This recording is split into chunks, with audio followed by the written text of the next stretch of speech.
He sat at his computer, tongue licking the upper and lower lips in anticipation. A long-nailed, fat and grimy index finger clicked on the mouse at a dizzying pace. An observer might have thought that there was an insane miniature tap dancer somewhere underneath the piles of filth that had surrounded the man. However, no tap dancer would effectively practice their talent on this cramped and deplorable dwelling. The apartment smelled old. Old food, old clothes, old sweat, and old urine. Older keepsakes from a time when Meek was a different man than the behemoth sitting behind the computer now, peeked through the places where the trash didn't take over. A narrow path wound its way around the dwelling, taking Meek to the vital places he needed to go when life interrupted. A path to a bathroom that was rarely used anymore, and another that forked 30 degrees to the apartment entry. Others led to the kitchen, and what might have resembled a dining room. Another path ended abruptly in front of the bedroom entrance, a ramp of filth almost reaching the smoke alarm above the doorframe. The high amounts of detritus that formed these paths were monuments showing the sloth of the recent past, an involuntary story from the ground up. Most of the bottoms of them were newspapers he'd used, back when carrying seemed to be his second nature, to soak up the vomit and spilled beer. After the insulating layers of refuse began to accumulate above them, however, the carpet became passé to his thoughts. An empty and flattened tampon box, whose quarter judged out from one of the disgusting hillocks near his computer, caught the corner of his eye. His wife, Marie, had left him about a year or more ago, but he barely remembered what she looked like. Even the dust and grime-covered picture lying face up near the monitor offered a view of a woman he didn't really remember knowing. She took their infant daughter, Christina, with her. Then it became clear that Meek was quite incapable of anything besides playing his online game. He suddenly kicked a small mound of pizza boxes under the desk in frustration as his main game character fell to his demise off of a ravine and into the pixelated lava below. The group he was running this dungeon would undoubtedly boot him out of the group for his failure to keep up. He kicked the mound again, his long yellow big toenail piercing a hole through a box to which he perceived to be the wall beyond. The pain barely registered at first due to Meek seeing that his internet connection had been terminated. He stomped his other foot in the moist and brown-colored spot in the floor to his left, a pungent smell that had all but become immune to run through his nostrils. He glanced at his fractured toenail, now resembling the misshapen tip of a bloodied spear. He grabbed the foot in pain and cursed the monitor before him, his game character a skeleton at the bottom of the molten orange doom. He worked hard to get his game character to this point. Now this?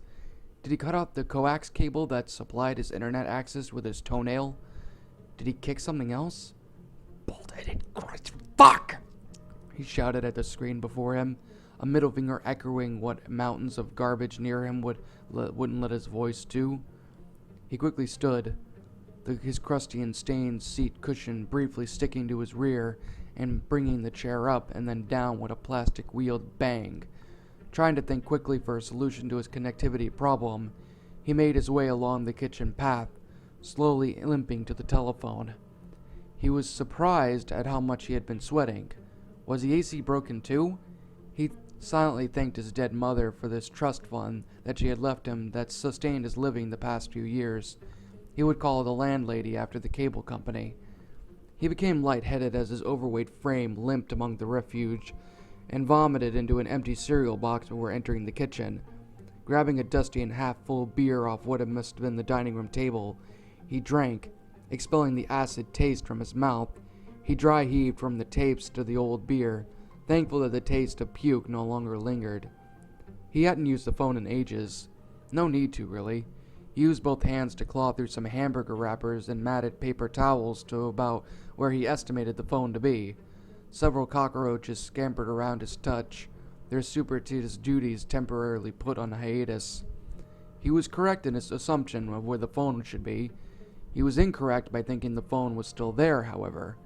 He faintly remembered Marie saying how the phone ringer woke up the baby at night. Since they could only afford a one-bedroom place at the time, the kid had to sleep in the living room, and since they both had cell phones at the time, the home phone was redundant. So she did move it. Put it away? Throw it out? Fuck me, he said as he picked a small, itchy brown piece of crust from the back of his leg, clawing at the skin underneath. His toe was bleeding worse now, the toenail much worse than he thought as he examined it in the brighter light of his kitchen. The nail cracked vertically all the way down, apparently breaking beneath the skin as well. His toe was easily twice the size it had been before his grim trek into the kitchen, a sickly wetting of purple and yellow. Meek didn't know the first place to look if Marie put it away somewhere, and quite frankly, he didn't feel like digging through the more mounds to look. Another option was the bedroom. There was a landline connection in there. Maybe it was buried somewhere in there? His desire to get back to his game, coupled with his throbbing foot, prodded him to go back and look. He wobbled along the bedroom path straight down the hallway, the carpet he trod on making sickening wet sounds. He paused for a glance into the bathroom he stopped using months ago, a brown, conical shape of solid brown and green substance protruding from the grimy toilet. He could see several flies tending to their young among the shape, buzzing with parental defense as they sensed Meek's presence. Matting balls of toilet paper stood knee-high, occasionally broken by the mounds of empty beer bottles. The bottle tops almost looked like brown moths drowning in a sea of disgust. Smear and handprints of a darker color lined the tile walls. A picture hung by the entrance of the bathroom. Meek and Maria standing in the front of the lake of Epot Center. Their baby was nestled in Meek's arms, the peaceful shroud of sleep evident on her face as the happy father kissed her forehead. Was that taken before or after the wedding? He thought. He remembered that day, the baby cooing as the boat made its way through the tunnels in the Mexican section of the park. He had no idea why, but he also remembered Maria giving him a light but tender kiss on his neck as the boat sloshed its way through the artificial passages. He made his way towards the bedroom entrance, having to limp wade through the trash that he didn't remember making. Glancing behind him, he noticed that he left a red trail as his foot dragged behind him. Clearing the way to the door took longer than he had thought. There were several large boxes hiding beneath the garbage that were heavier than he had expected, their contents unimportant as the longing of getting back to his game took precedence over all else. They were stacked high as well, almost reaching where the door met the frame. Throwing the last box behind him down the hallway with a grunt, he grabbed the doorknob and tried to open the bedroom door. It was locked. After several minutes of determination, a few pulls from his obese frame, and many curses of frustration, the door gave way, splintering the frame and showing Meek's forearm with wooden debris. The room was dark, cool, and surprisingly clean. The light shone in the hallway behind him, exposing the motes of dust that catatonically danced on the door being thrust open. Had he really not come in here all over that year or two? The carpet was the perfect beige it had been when the family moved in a few years ago. The picture that Maria still had hung around the room, pristine beak-neck monstrances that Meek still gave a disdainful glance to. She insisted that since there were no windows in the room, she could make it as sunny as possible. The bed was well made as well, the dark brown comforter looking eerily the same color as the possessing contents of the bathroom he had glanced at minutes before. The phone was on the nightstand on the side that Meek used to sleep on during cheerier times. With a sigh of relief that any heroin user could relate to after finally getting a reluctant fix, he limped over to the phone. One foot led a bloody streak to the other left brown footsteps on the unmarked carpet. Sitting down on the bed, he picked up the phone's receiver and started to dial, when he noticed the square-shaped thing in the corner. Since he didn't think to turn the light on when he came in, and the hallway's light didn't reach the corner, he couldn't make out what it was. He gave his toe a rub, hand coming back bloody, and Winston's pain as the dread of realization crept up on him. There was no dial tone. This could only mean one thing. Maria had canceled the service at some point without telling him, or more likely he didn't pay the bill after she left. He couldn't remember. Grabbing the phone in frustration, he threw it in the direction of the square-shaped thing, cursing. He was getting very lightheaded now, the coolness of the room doing little to elevate the sweat drenching his balding, fleshy head. He stood and hobbled over to the square thing in the corner, and as he came up beside it, he grabbed the edge of it and winced in pain, his foot feeling like it was on fire. He looked into the square thing, now finally realizing what it was not because it was a physical shape as much of its contents. The long decaying corpse of an infant lay in the center of the playpen. The skin almost resembled one of those purplish, super hot peppers he used to see at the grocery store, making bizarre spiral patterns along the top of the skull. The infant had a premature scream on its wrinkled and deformed face, as though it was seeing something horrible before its death. That horrible thing must have been loneliness, Meek thought as he glanced at his daughter. That thought was quickly dashed, however, as he noticed another figure sitting upright in the darker corner beyond the crib, Maria's eyeless face pointing to the ceiling in a look of pain, as if she had died crying, one hand still resting on the corner of the playpen, the other pulling down the shirt where her breast had been. She must have given the infant, Christina, that was her name, one last meal before she herself had expired. Cursing the worried anticipation, he picked up the phone. It was thankfully still in one piece, with the cord from the wall still attached to it, and hobbled to the bedroom door, deciding he would try the kitchen's phone receptacle, now out of the feverish desperation.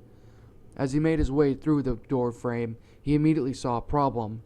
The heavy boxes that he had thrown behind him in a frenzy moments before now made a heavy wall that merged with the garbage piles. He could see a portion of his computer monitor beyond, a bubbly orange haze through cardboard and refuse. His foot throbbed, and his chest suddenly contorted in pain as self-preservation began to take hold of his feverish body. Dropping the phone, he fell to his hands and knees and crawled towards the barricade. The first box before him wasn't so bad to move, but the next one was impossible. Positioned as he was, and he had slumped over it, he sensed a cockroach that he must have only partially killed with his weight, tickling the side of his torso. "Just a rest," he mumbled. "The kitchen's just around the corner, so close. I will have my internet back within the hour. Just one phone call," he thought, longingly looking at the computer screen through the cardboard and refuse cracks. His heart finally took his frustration, his toe pain, and him along with it.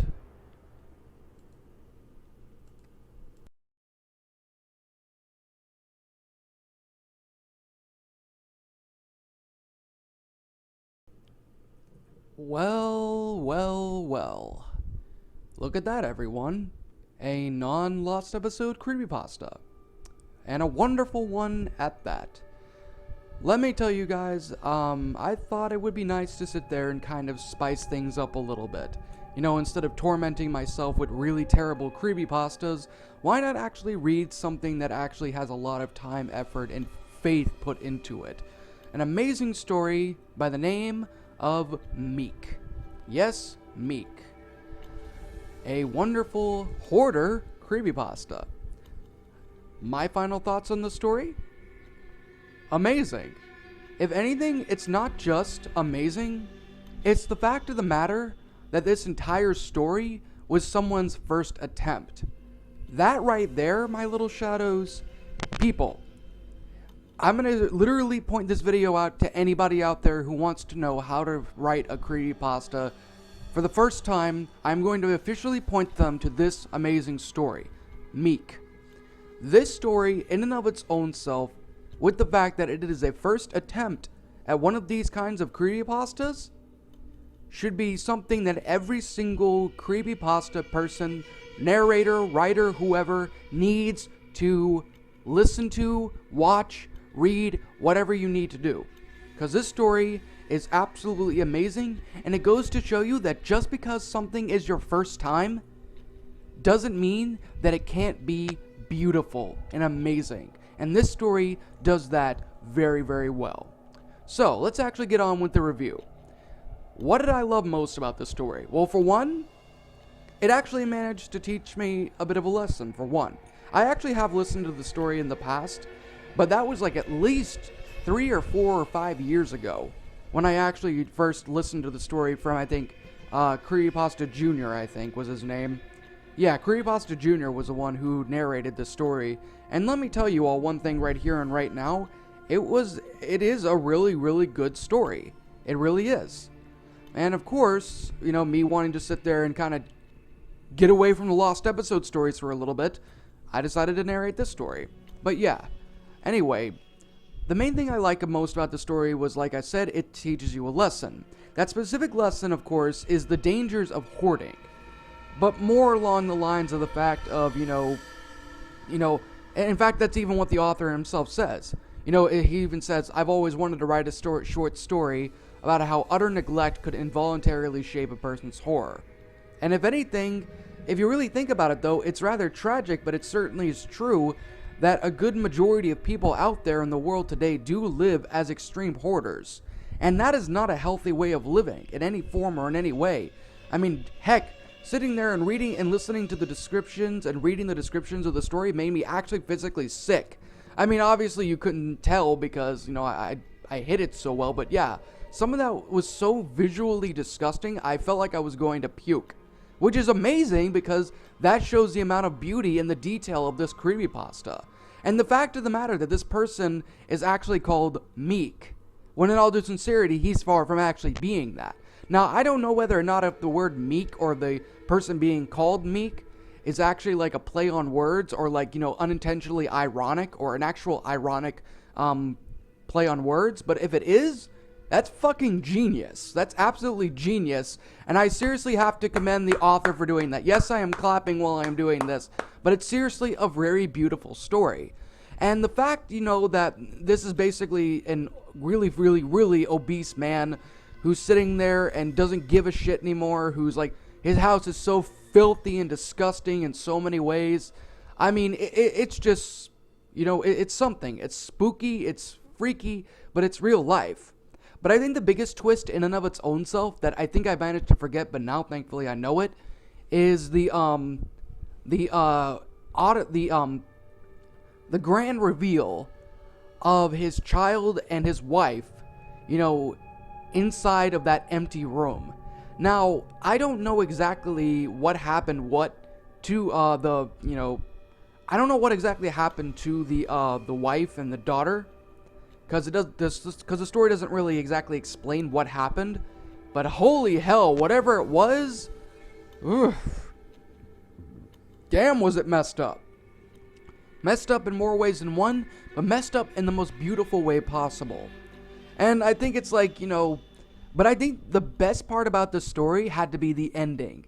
Like, just sitting there, and this guy is apparently so sick, so morbidly obese, and just so entirely screwed up, mentally and physically, that just from him sitting there and stubbing his toe, in the very end of it, he dies. He literally dies at the end.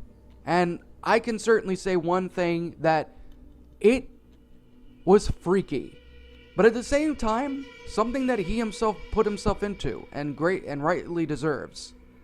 I mean, it's messed up, but he does deserve it. Now, with that being said, also the grammar is beautiful, the play on words is great, the freaking amazing storytelling is beautiful. I mean, everything about this story is just absolutely perfect. Seriously, complete and utter shout out to Mystreve for making this wonderful story. I'll make sure to link the story itself down in the comment section below. Well, not just comment section, but in the description too, for anybody who wants to read the story, because it's really, really beautiful. But even on that matter though, are there any negatives I have about the story? Well, if I really had to say one negative about this story, it would have to be more along the lines that the deaths of like the wife and the child don't really go into much detail. In fact, they don't really go into a whole lot. And I guess it's maybe a form of mystery, perhaps. But for me personally, it's rather unsatisfactory, unlike, how we know. I mean, we see that, there's like a look of terror and fear. I mean, it would have been nice to have like a bit of a backstory of this guy knowing and remembering what he had done to the two of them. I mean, maybe he locked them in there and, they slowly starved to death. Or maybe he went on a rampage or something and killed the two of them in a really fucked up and kind of way. I mean, an explanation in and of its own self really, really should have been necessary, really should have been added. But Even then, though, that doesn't deviate from the fact that this story is really well made. And honestly, that's really what I have to say about it. There's really not a whole lot bad about this story except for the lack of explanation. But even then, though, this is simply my own personal opinion, and if you disagree with it, that's fine too. We're all entitled to our own opinions on these stories, and if you guys disagree with it, that's fine too. Let me know your opinions down below in the comments section. Now, my final rating of this story, I'm going to give this one a 9 out of 10. This story was beautifully made, the grammar was perfect, it was paced amazingly, and the sudden surprise of everything that happened at the end was a shock, but it was a wonderful kind of shock.